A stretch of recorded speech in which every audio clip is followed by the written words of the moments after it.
cheer for you.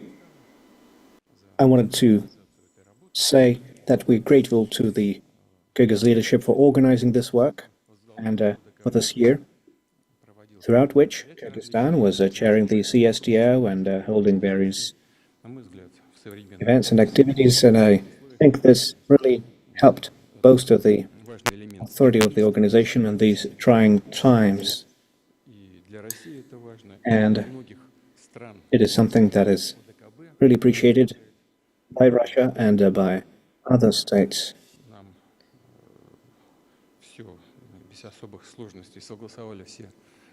We had no difficulties in coordinating decisions made by the Secretariat. We didn't have any differences on any of the aspects. Everyone agrees that we must work together. We're not threatening anyone, but we must be prepared to counter any actions that could be aggressive. And I believe that we will be able to discuss for more of this work. We've already achieved some results, and I believe that we've got good prospects developing our cooperation at the CSTO. As you know, Russia is now presiding at the CSTO for the next year. I have laid out our priorities during the extended format meeting, and I don't think I'll need to repeat that. But on the whole, we appreciate the work that has been carried out. Now, if you have any questions, I'm ready to answer. Interfax. Now, a question about priorities.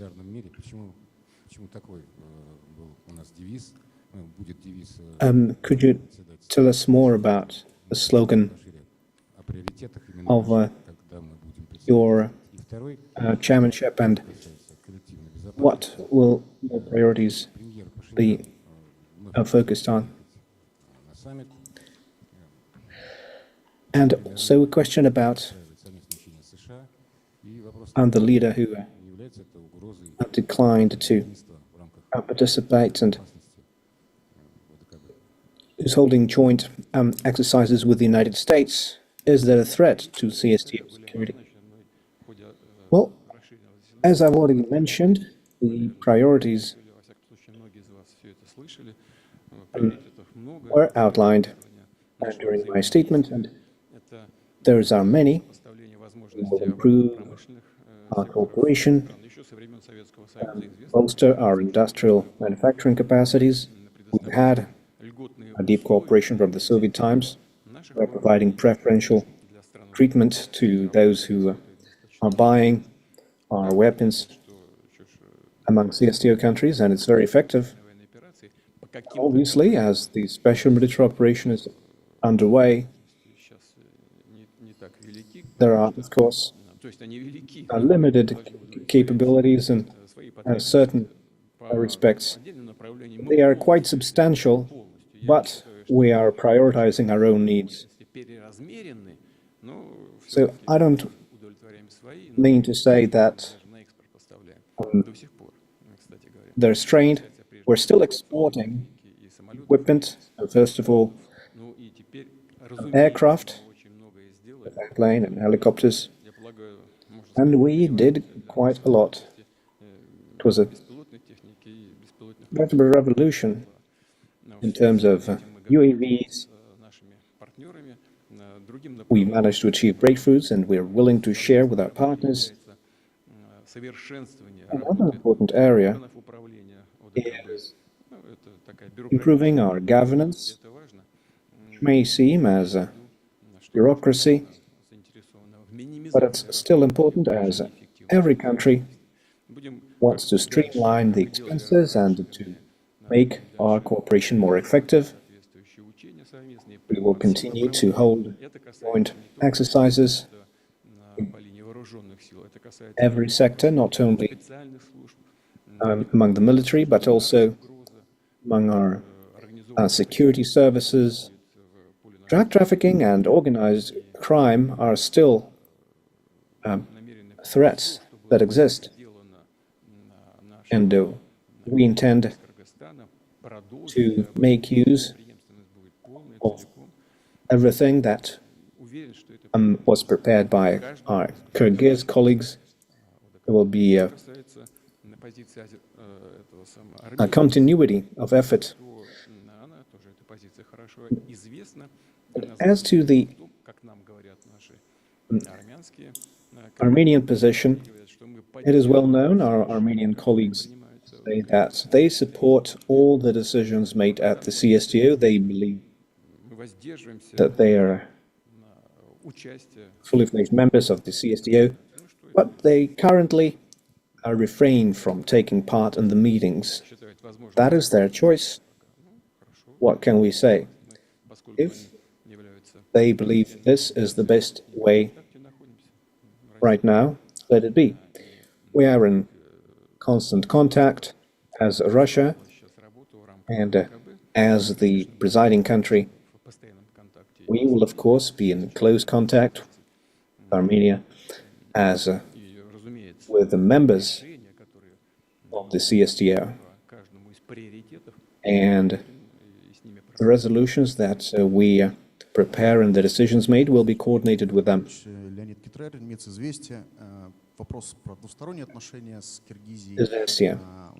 Bilateral relations with Kyrgyzstan include a lot of energy projects. Rosatom said this year that is willing to build a small-scale nuclear power plant in Kyrgyzstan.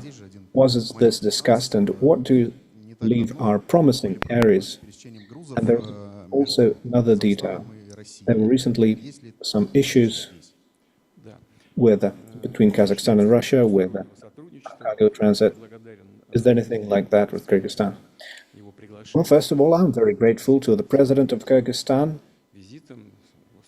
I'm grateful for his invitation to make an official visit and for the attention and care that our delegation has sent here.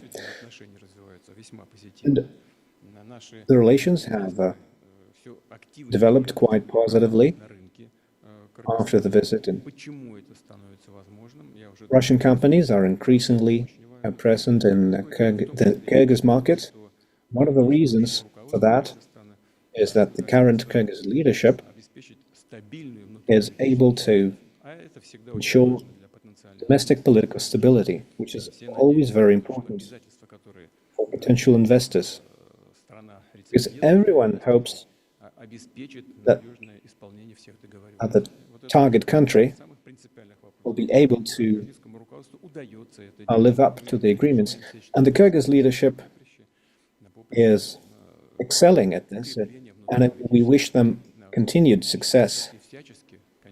We wish them continued political stability, and as a member of the EU and the CSTO, they will receive our support and assistance.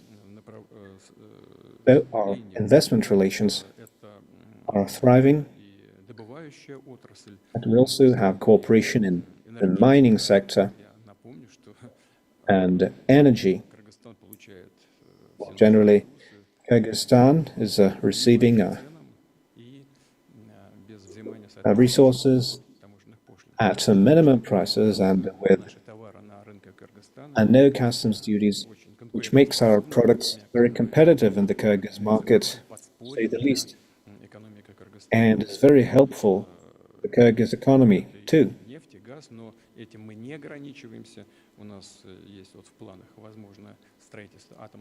And it's not only oil and gas. We plan to build a nuclear power plants, the small-scale power plants that you mentioned. Russia is the only country in the world currently implementing such projects. There's a lot of talk from many, but we are the only ones who are actually doing it. Our colleagues from the relevant companies and agencies are constantly in touch about these projects, and we're also developing cooperation in other high-tech fields. Yandex is a company that has worked in Kyrgyzstan very actively, and I hope that this will continue. Yandex is not only food delivery and taxis, it's also one of the companies developing artificial intelligence. It's an extremely important sector which is now rapidly developing. It's important for all of us. Kyrgyzstan may not be a very big country, but it has a very promising talent, young people with good education and skills. So it's very important for us to create a field here that will thrive and unlock its true potential. And of course, it's also very important for us to see that some migration policies align and that Russian citizens' rights are observed while promoting our economy,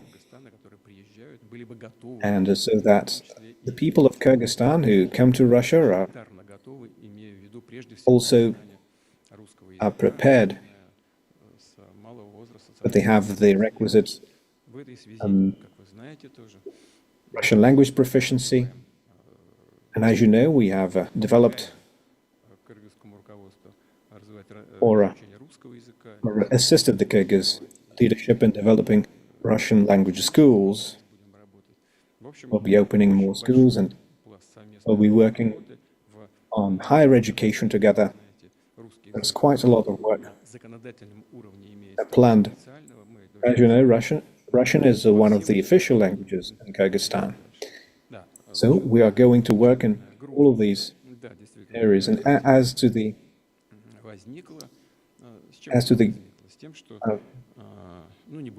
freight transportation that you mentioned, the issues that arose. At the EU, we have cooperation between tax inspectorates, and there was a situation where some of the transport shipments were inspected on a case-by-case basis, and we found out that some of the transport is completely irregular, with no documentation. And of course, we have free movement, but every freight truck must have a set of documents, and it's not a big set of documents, but they must be available. You must have documents for your for the freight that you have and about the recipient. These are the formalities that must be observed, because these are the documents that give the grounds for calculation of duties and who should pay and the value-added tax. So as soon as they started inspections, they found out that a lot of the traffic lacks documentation completely. It's just a black market. And the Russian Federation is under-receiving tens of billions of rubles for our budget. And of course, I briefed my colleagues. We had a conversation with President Akayev of Kazakhstan. We had no issues about that. We had a conversation and we agreed that we will take steps to make sure that the trucks currently at the border will start moving into Russia as they should, and our customs authorities will be able to ascertain all the values and the duties. We will make sure that there are no lines, and it will be practically a green corridor. They will pay a minimum duty just to show that they're paying something. Starting from the next period, we will require a full set of documents. I hope that our tax bodies will agree on what to do with those who refuse to document their cargoes. A truck could have anything from TV sets to diamonds, but they could at least pay the duties for some boxes of shoes or something, so that we can get some kind of minimum from them. But there have already been thousands of trucks, and I hope that we'll sort this out until the end of the year. The Trump peace plan is the news.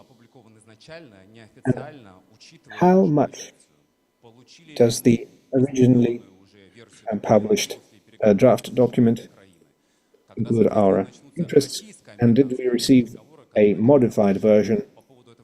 And when will Russia-US talks start? Because, as I understand, there have been no such talks.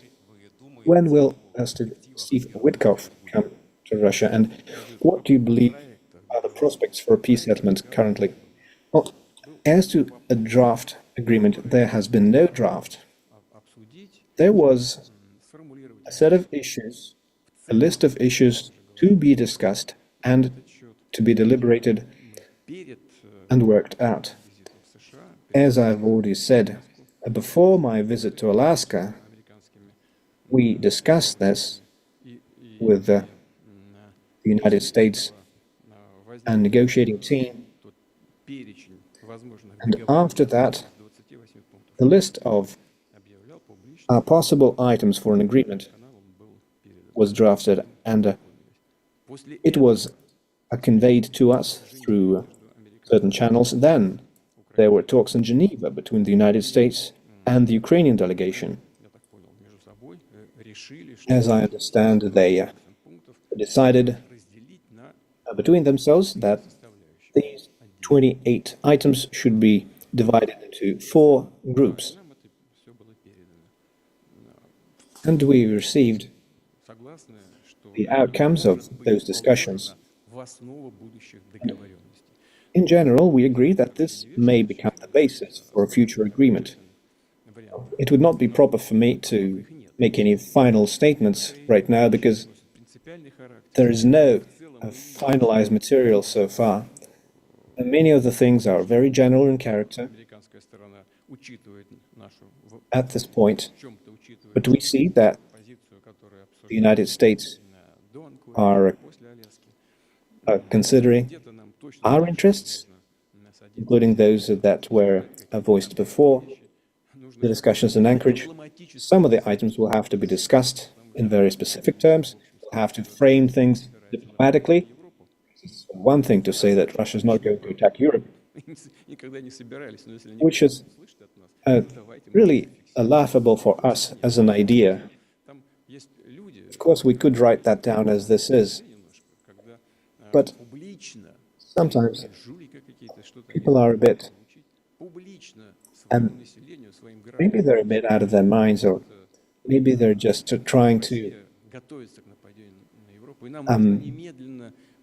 create some kind of an illusion for their populations when they say that Russia is preparing to attack and they need to strengthen their defense industry. Maybe they're just catering to the defense companies. Maybe they're trying to prop up their domestic political ratings, seeing the lamentable state of their economies. But in our eyes, of course, it's just nonsense, it's complete lies. But if those ideas are so hyped up in the Western public consciousness, if we truly need to make a statement that we don't have any aggressive plans, then we'd be willing to do this. Maybe there is a meaning in that. If we want to sit down all together and to have a discussion, to dot the I's about common European security, which we proposed to discuss some time ago, and if our American partners want this to happen, this is quite possible. But of course, this will require a serious discussion. Every word in such documents needs to be discussed. One of those documents also mentions strategic stability, which is an issue that must be discussed with our American partners too. Well, this is something that we have suggested since the Obama times. They said yes, yes, and then several months before Obama stepped down from the presidential office, this work stalled. Now the New START treaties running out. It will soon expire. And of course, there is a desire to go back to discussing these issues. Every such issue is a separate topic for discussion, for a serious one. And we're ready to discuss. Next week, the American delegation is planning to come to Moscow. Vesti FM. Who will be the main negotiators from the Russian side? And we also heard about talks in Abu Dhabi. Is it a parallel talks process? And who is talking with whom there? Could you please tell us more about that? Well, as to the Russian side, I think it's quite obvious. We'll be represented by a foreign ministry. And we will sit down and we'll have a substantive discussion with the foreign ministry and with Mr. Medinsky, presidential aide, who has handled this situation from the start. And in order to organize this work properly, I also included Yuri Ushakov, who's in contact with American colleagues. But of course, he cannot do that on his own. He'll do that jointly with the presidential administration and with the foreign ministry, because there are many issues. There are many issues to have a conversation about and to put down to paper. And as to Abu Dhabi, I heard some noise about this. Nothing secret is happening over there. Our security services and Ukrainian security services too always had the contacts, even during the most hard times. And one of the issues that they have discussed is our prisoner exchanges. And Abu Dhabi gave us a platform to do that. And we're very grateful to their leadership for providing this opportunity. It allowed us to bring back many hundreds of our guys, of our heroes. And at the initiative of the Ukrainian side, we really had a meeting about this. This meeting was held in Abu Dhabi. It included one of the leaders of the Russian Federal Security Service.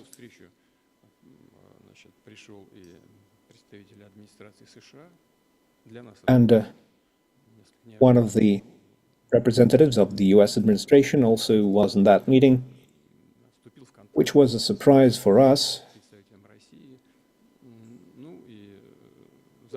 But this really happened, and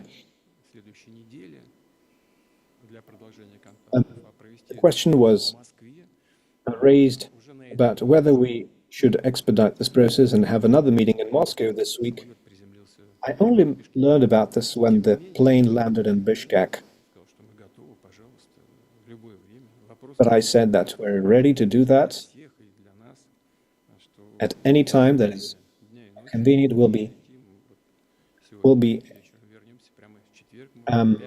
there, will fly back Friday or on Saturday, whatever time they want. And we will determine who and when must come. And the United States administration will also determine who and when will come. And I also heard that President Trump made the decision, as we had agreed previously, to have a meeting in Moscow next week. And we're always ready for that. We're open for any such meeting. But who will be representing the United States is another issue, and it will be determined by the US President. But we'll be waiting for them early next week.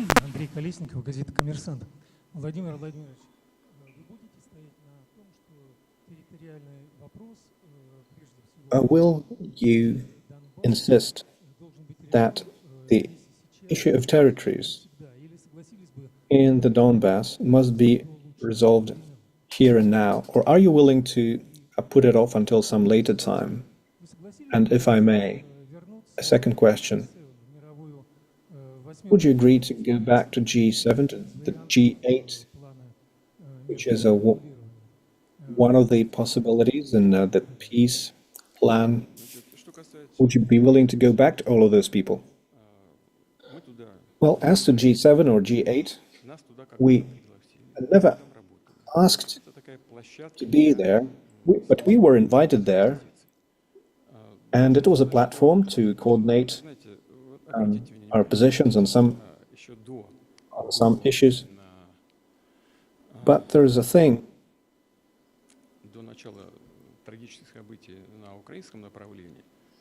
You may have noticed that even before the Ukrainian events, I stopped going there for some reason.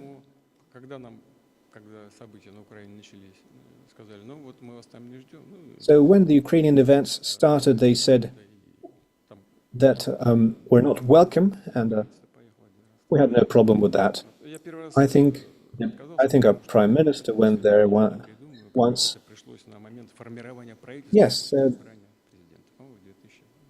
I think it was in 2019. I think there was one time when I refused to go. We were shaping the government at that time. But on the whole, we had no official invitations to rejoin the association. And another thing is that we know how a great majority of the G7, I don't know why it's called the Big Seven, because in terms of population, territory, and the contribution to the GDP, they're growing smaller and smaller, but they're still important partners for us. So I don't really understand how exactly we will talk directly with them, given the current situation. Imagine we come there, and what will we do? Will we just look at each other, giving each other these sullen looks? I think we need a kind of a normalization, and if we realize all the proposals in the American plan, maybe we will have conditions for bilateral or multilateral contacts, but it's too early to speak about that. And I will just say a small thing that will make it clear.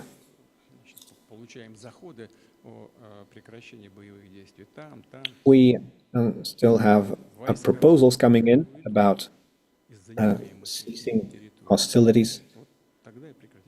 But when the Ukrainian troops leave the areas that they're now occupying, then the hostilities will cease. And if they don't, we will make them leave using our firepower. Well, as to the military operation, is there still positive dynamics on the front, and which areas are the most active? We are maintaining positive dynamics in all the directions, and the rate of progress is increasing. Troops are advancing at an increasing rate. I don't want to give you any precise figures because I may not have them off the top of my head. But in all of the areas, we have had improvements. Our army is moving forward faster.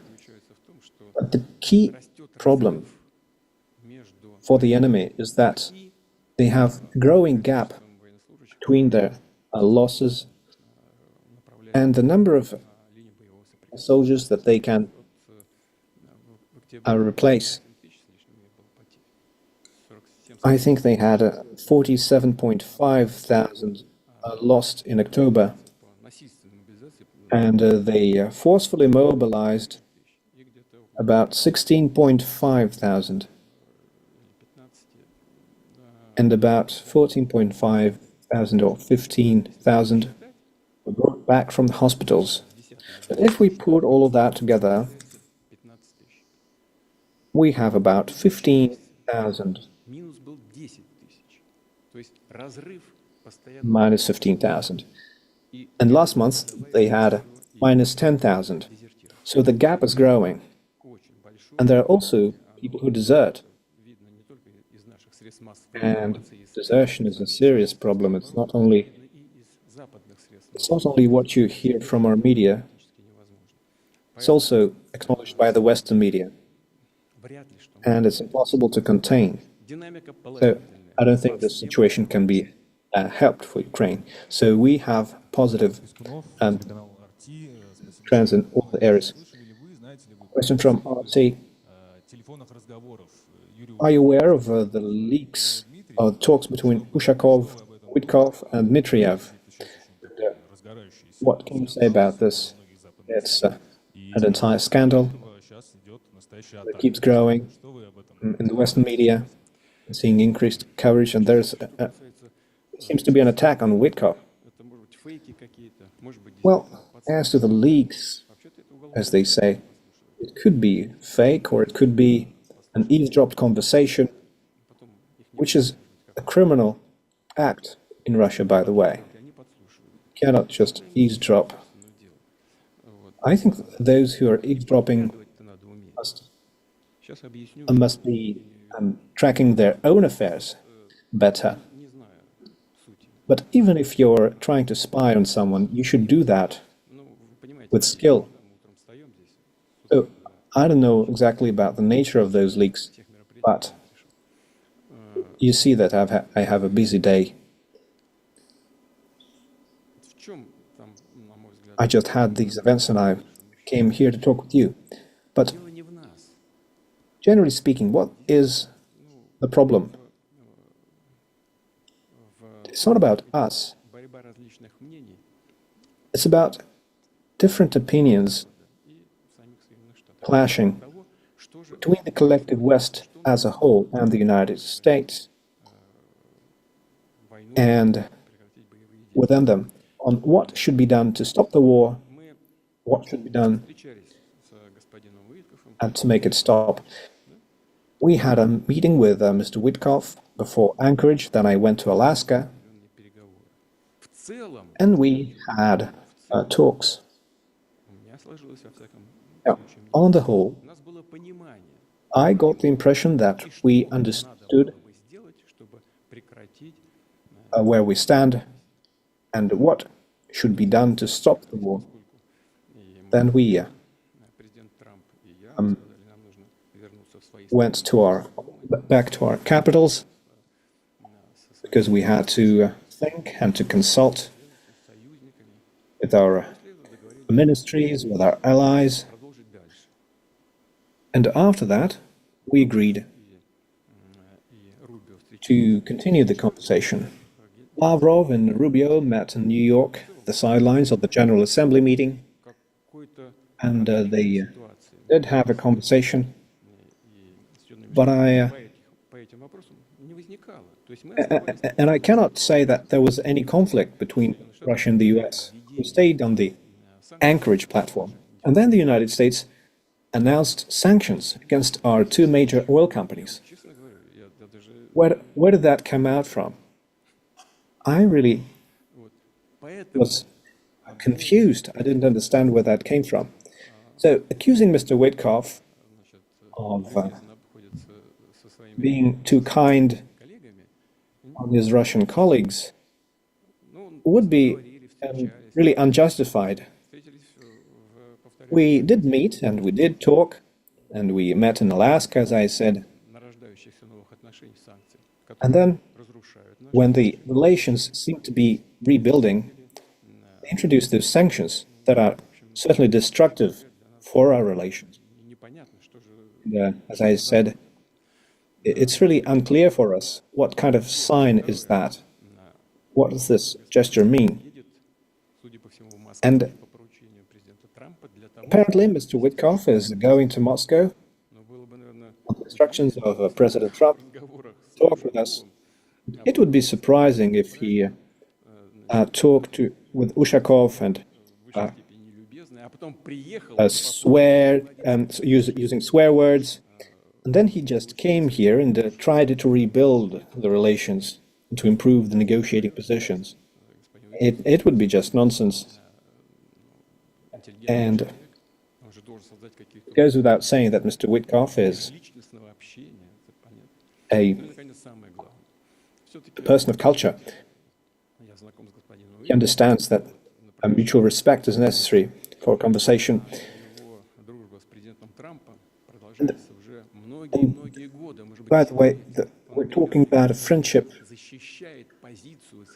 with his friendship with President Trump, which dates back quite a long way, and he has defended his country's interests. Our dialogue is not simple. Every one of us is defending their position, but we're doing it respectfully. Mr. Witkoff is protecting the position of the US and the interests of the US as he sees them, and as they're seen by the people who have delegated the talks with Russia in his office. And I think it also includes people from the military and diplomatic circles and from Trump's circles more generally.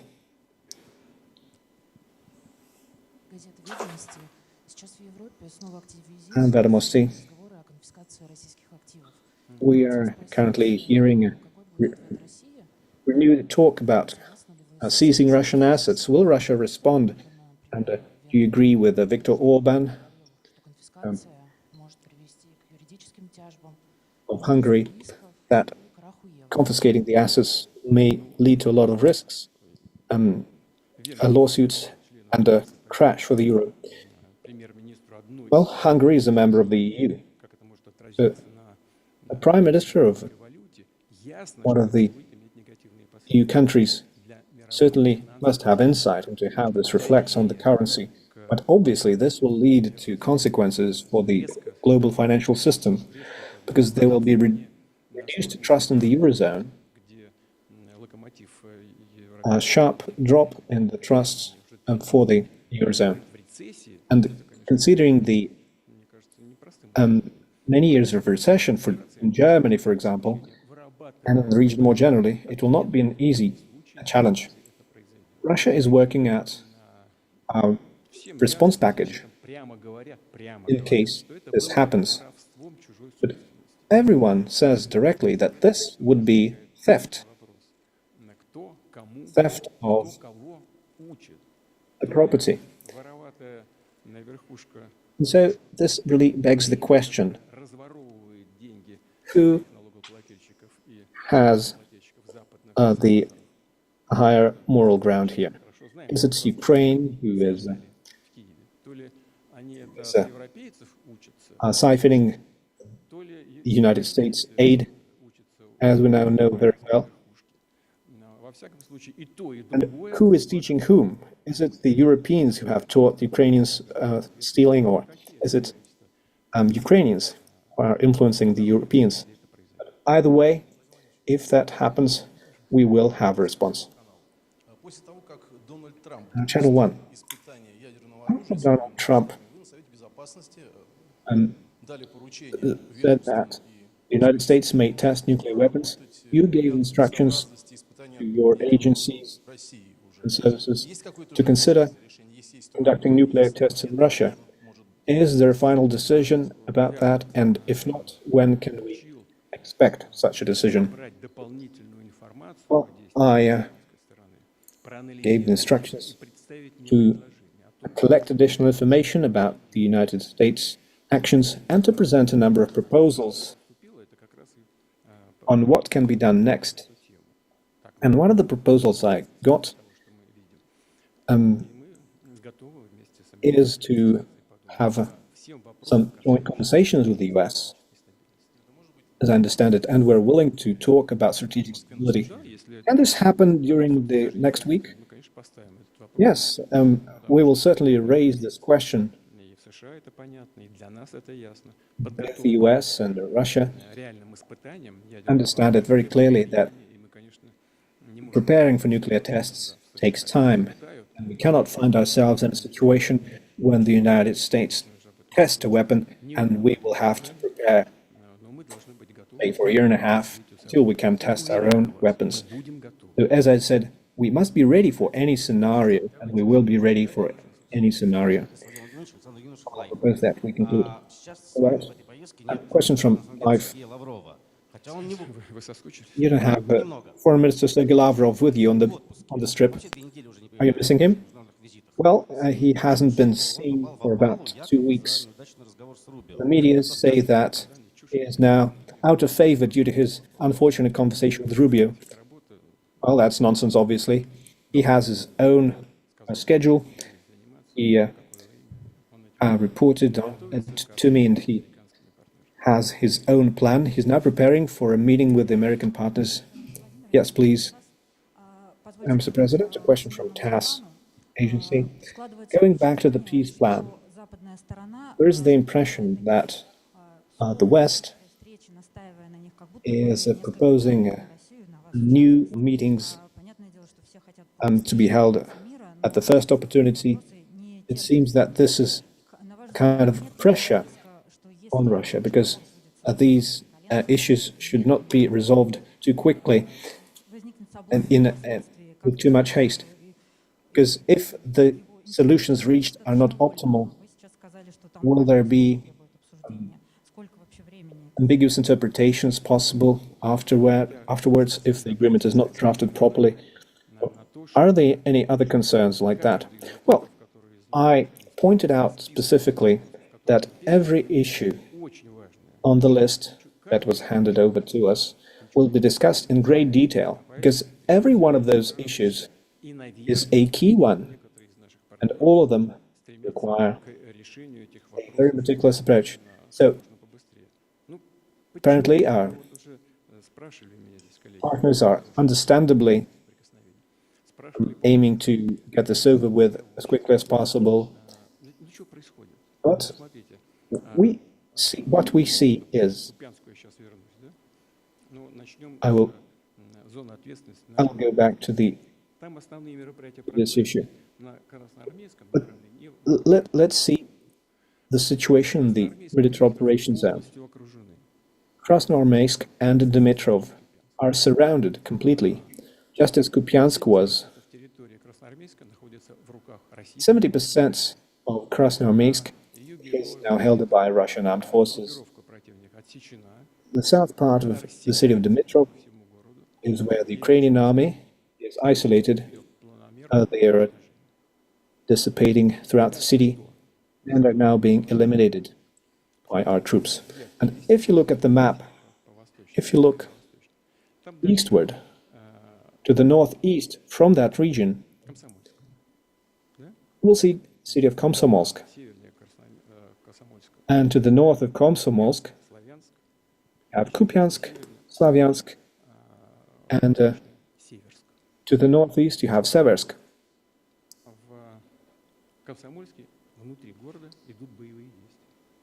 And Komsomolsk is now a place of intense fighting, and many of the buildings have already been cleared, and our troops are moving forward. As to Seversk, which is northeast, our troops have approached the city from the east, from the south, and from the north. And there's active fighting in the city.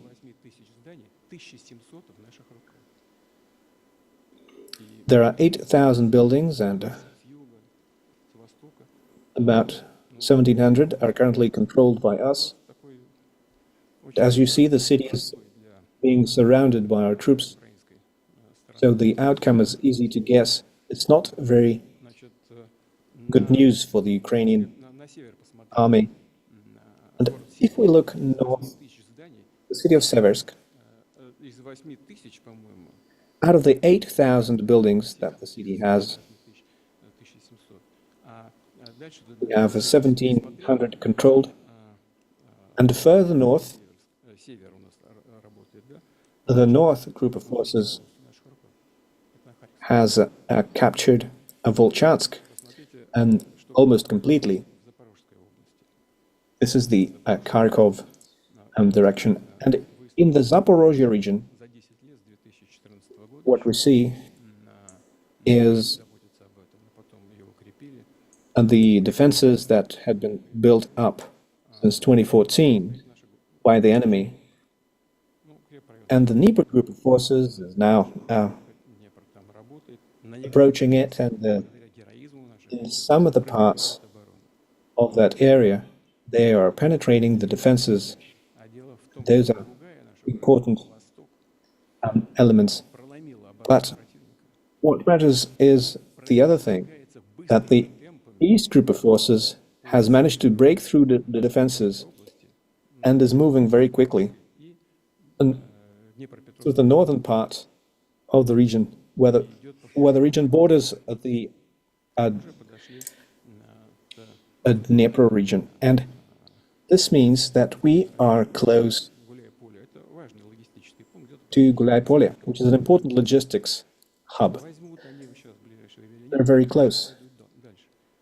And they will certainly move on after they pass that point, whether they capture it or not. And what this leads us to is that all this fortified area will be circumvented. They will just bypass it through the north, and this may lead to a collapse of the Ukrainian front in that area. And this is what makes the difference between those who want to achieve a peace at any cost in the West, even if it means that Ukraine has to make concessions, and others. Because if what's happened in Kupiansk will also be happening in other parts of the front, then a collapse will be inevitable. And on November the 4th, the head of the Kiev regime said that in 5 to 7 days they will have captured the city. Now that has not been the case. The Ukrainian troops have been eliminated and pushed out, and there is also a battalion that has been isolated.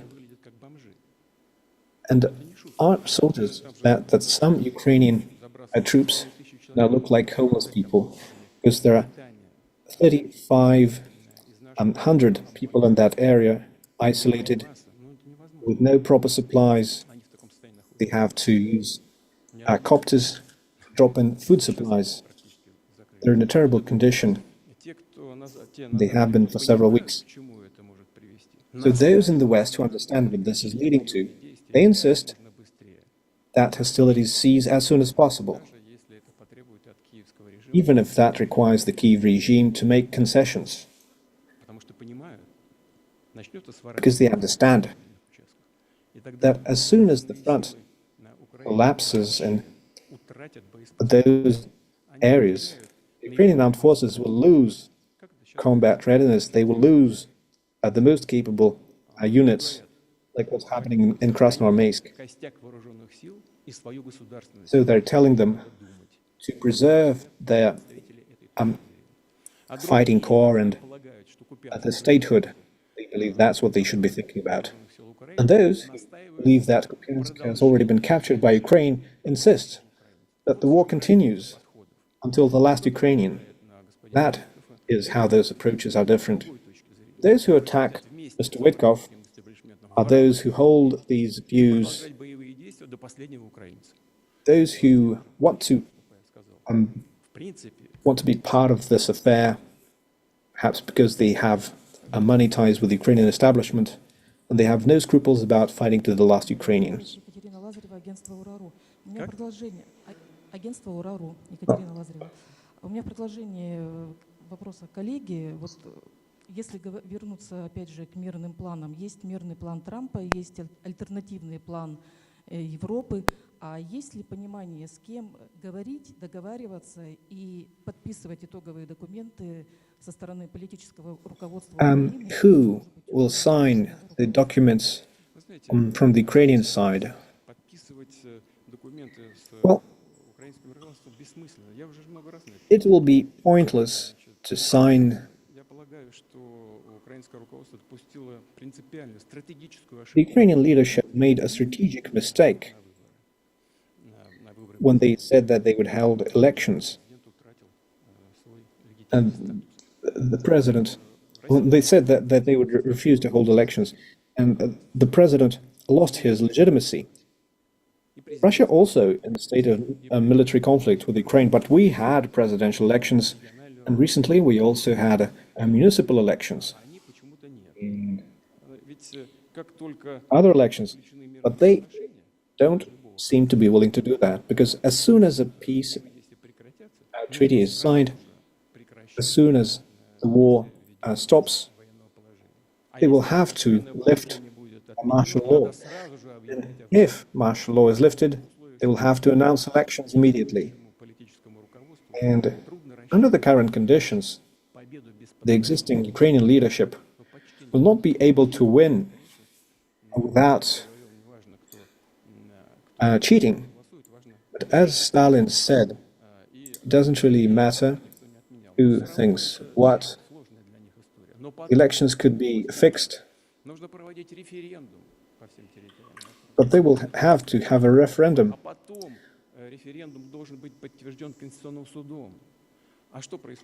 The referendum will have to be endorsed by the Constitutional Court. And when the political leadership are required that the Constitutional Court confirm the powers of the President, the Constitutional Court refused to do that. Because according to the Constitution, the term is 5 years, not more. It cannot be extended. Of course, there are some legal technicalities, but it cannot be extended, even if you declare martial law. Only the Parliament has such powers. The President has no right to do that. So you have to have a decision by the Constitutional Court. But the Constitutional Court refused to do that. And when the Constitutional Court refused, I think I've already mentioned that, but it's truly laughable, the security service refused to let the judges into the office. So the judge had to emigrate. And also we have judges sitting in a jail. The chief judge of the Constitutional Court is now in jail due to corruption. And the term of office, those who are in the Constitutional Court, has already run out. We have to elect new members. It's also a problem. You have to have presidential elections. You have to have a referendum. You have to elect members of the Constitutional Court. It's a procedure. It's an entire procedure. So we certainly have to talk with Ukraine, but it's legally impossible right now to have a meaningful outcome. We just need our results to be recognized by the key international players. The results must be recognized internationally, and that is important.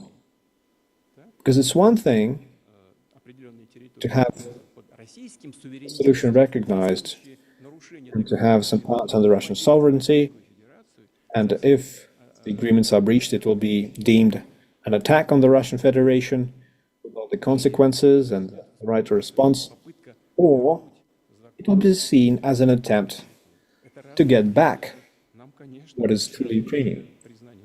So we certainly need recognition, but not from Ukraine at the time. We hope that there will be a time when we'll be able to talk with Ukraine. There are people who are clear-minded and who want to build good relations with Russia in the long term.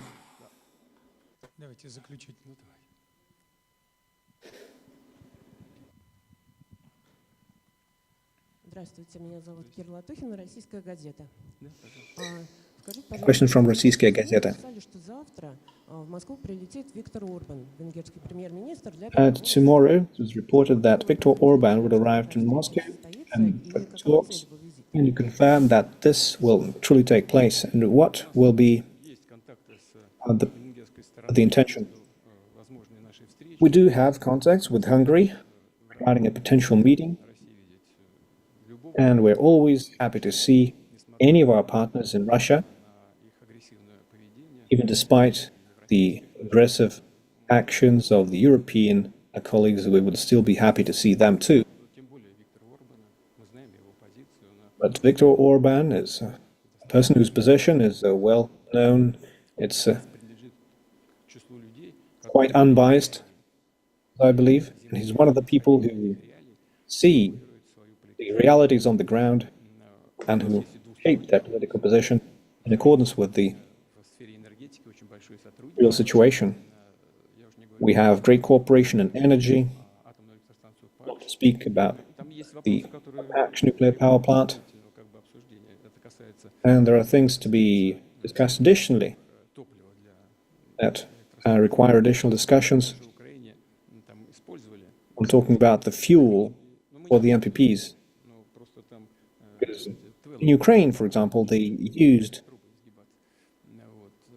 American fuel, but they had some trouble with that. They had near security breach situations. So all of this has to be discussed. And there are many bilateral topics on the agenda. And if Viktor Orban wants to come, we're always ready to do that. I think you already asked a question. Do you have no shame? Allow your colleague. Komsomolskaya Pravda. No, you've already answered part of this question. And why you're asking it? Well, if the Crimea and the Donbass are not recognized de jure, how can they be recognized de facto and not de jure? Well, this will be something to discuss with the United States. Thank you for noticing it in the plan. It's one of the key issues, really. Now, thank you.